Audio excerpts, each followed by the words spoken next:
édition des clés d'action d'Eurocède. Depuis 3 mois, vous avez pu le constater. Eurocède s'efforce d'être à l'heure du digital. Les clés actions sont des news d'information d'Eurocède. C'est tout nouveau, c'est le journal digital. Elles traiteront à chaque fois d'un sujet important de l'activité sociale et économique. Elles se veulent percutantes, précises et synthétiques. Le numéro 1 de juillet 2016 sera consacré à la fameuse loi du travail, version 6 juillet 2016. La loi travail 2016, c'est l'exemple de ce qu'il ne faut pas faire en matière de réforme. Pourquoi ? Pas de concertation, pas de négociation avec les partenaires sociaux, bref, la confrontation avant la discussion, la grande spécialité française des relations sociales. Une rédaction dans la précipitation, plusieurs versions écrites sous la pression sociale, mais aussi politique et des jeux politiciens. Une loi qui est devenue un véritable fourre-tout, complexe, et donc avec un manque de cohérence, qui traduit aussi un manque de cohésion. Au final, elle a été vidée de son sens en grande partie, de son contenu, mais aussi des objectifs initiaux qui, rappelons-le, étaient de favoriser l'emploi et l'embauche. Le moins que l'on puisse dire, la loi travail n'est pas le choc de la simplification, mais le choc de la complication. Bonjour le code du travail. Regardons-y de plus près. La loi travail, édition du 6 juillet 2016, c'est 187 pages, 7 titres, des sous-sections à n'en plus finir, 54 articles entremêlés, 127 décrets à venir pour préciser et compléter les 54 articles. Le Code du travail 2016 s'en trouve fortement impacté, fortement modifié dans sa rédaction. Mais soyez rassurés, en 2018, nous aurons un projet d'une nouvelle rédaction du Code du travail et on nous le promet simplifié, 2018. Nous avons structuré cette première clé action Eurocède en 8 parties dont vous voyez le tableau ci présent. Le contenu et le développé de ces 8 parties est présenté sous forme de 20 fiches classées suivant ces 8 thèmes, ces 8 parties. 20 fiches concrètes et synthétiques que je vous commenterai rapidement. Vous pouvez disposer dans cette vidéo de ces 20 fiches. C'est le service Eurocède Digital. Fiche 1, le Code du travail. Création d'une commission d'experts et de praticiens en relations sociales avec les partenaires sociaux pour refonder, réécrire le Code du travail. Délai 2 ans, d'ici 2018. Fiche numéro 2. Manifestation et religion dans l'entreprise. Le principe de neutralité est reconnu dans le règlement intérieur.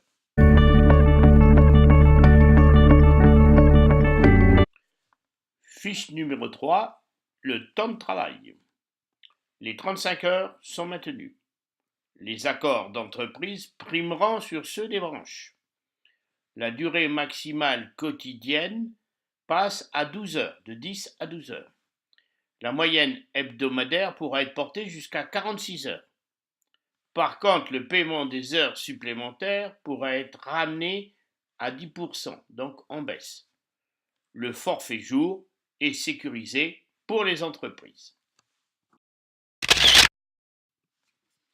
Fiche numéro 4. Le travail de nuit. Un accord d'entreprise pourra instituer le travail de nuit.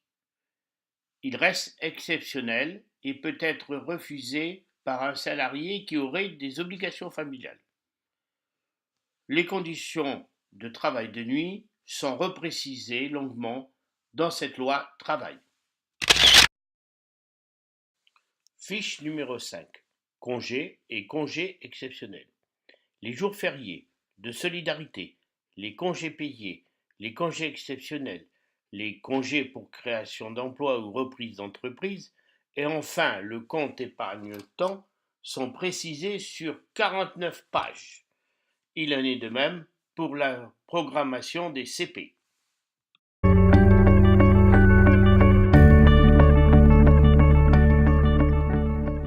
Fiche numéro 6. Les accords d'entreprise. Un accord d'entreprise pour être valide doit être majoritaire. Le ou les signataires doivent représenter plus de 50% des suffrages exprimés. Les accords d'entreprise primeront sur les accords de branche dans ce cas-là. Fiche numéro 7. Les branches professionnelles. La branche est prédominante dans la négociation et les accords d'entreprise sur les 6 sujets suivants: les salaires minima, les classifications, les garanties collectives complémentaires, la mutualisation des fonds de formation professionnelle, la prévention de la pénibilité et l'égalité professionnelle. Fiche numéro 8, le référendum d'entreprise. Faute de majorité, 50%, les syndicats minoritaires qui doivent représenter plus de 30% pourront demander un référendum pour valider l'accord. L'accord sera validé si approuvé par plus de 50% des suffrages exprimés par les salariés. Fiche numéro 9. Accord de prévention de l'emploi. Par accord majoritaire d'entreprise, la loi permettra aux entreprises d'ajuster leur organisation pour préserver ou développer l'emploi. Le salarié qui refuse un tel accord s'expose à un licenciement pour motif spécifique qui constitue une cause réelle et sérieuse. Il pourra bénéficier d'un parcours d'accompagnement personnalisé assuré par Pôle emploi. Fiche numéro 10, le licenciement économique. Les critères des licenciements économiques sont précisés dans l'article 30 de la loi travail et différenciés selon la taille des entreprises. Fiche numéro 11, PME, TPE. Création d'un service public territorial de l'accès aux droits. Dans les entreprises sans représentation du personnel, les employeurs pourront négocier avec des salariés mandatés par une organisation syndicale. L'entreprise pourra provisionner des fonds de potentiels prud'hommes. Fiche numéro 12. Le dialogue social renforcé. Les collectivités territoriales peuvent mettre des locaux à la disposition des organisations syndicales. Ça fait déjà quelques décennies que cela existe. Possibilité de former les acteurs sociaux à la négociation collective. Fiche numéro 13. Moyens syndicaux et représentation patronale.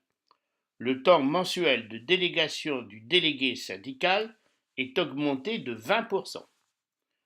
Le poids des différents syndicats patronaux dépendra à la fois du nombre d'entreprises adhérentes, minimum 30%, et du nombre de salariés qui y travaillent, 70%.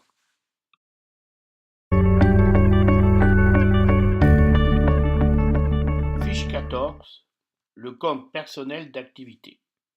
À partir de 2017, il regroupera le compte personnel de formation, le CPF, le compte de pénibilité, le compte d'engagement citoyen. Le compte personnel d'activité est ouvert aussi aux retraités. Fiche numéro 15, la garantie jeune. La garantie jeune, accompagnement renforcé vers l'emploi, sera de 461 € mensuels pendant un an. Pour les diplômés de moins de 28 ans, création d'une aide à la recherche du premier emploi, payable pendant 4 mois.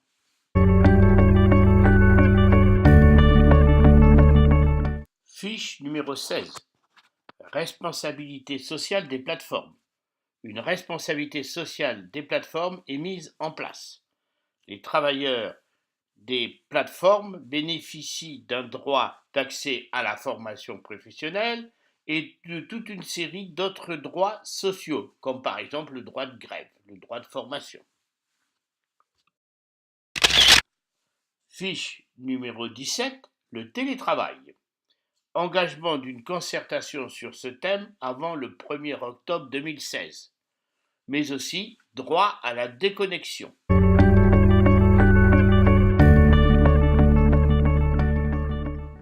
Fiche numéro 18, la médecine du travail.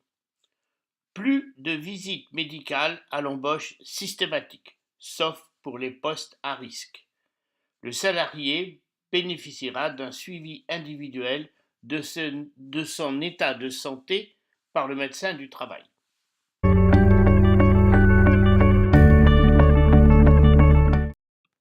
Fiche numéro 19, les travailleurs détachés.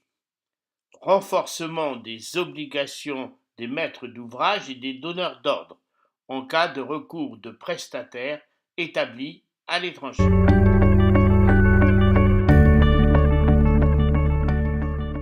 Fiche numéro 20, dispositions diverses.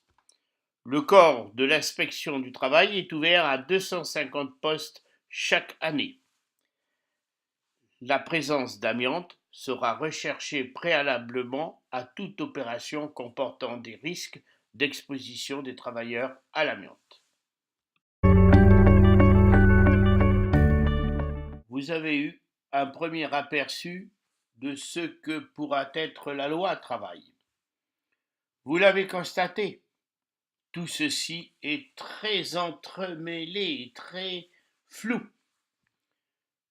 Que deviendra-t-elle cette loi travail si un jour les 127 décrets sont publiés?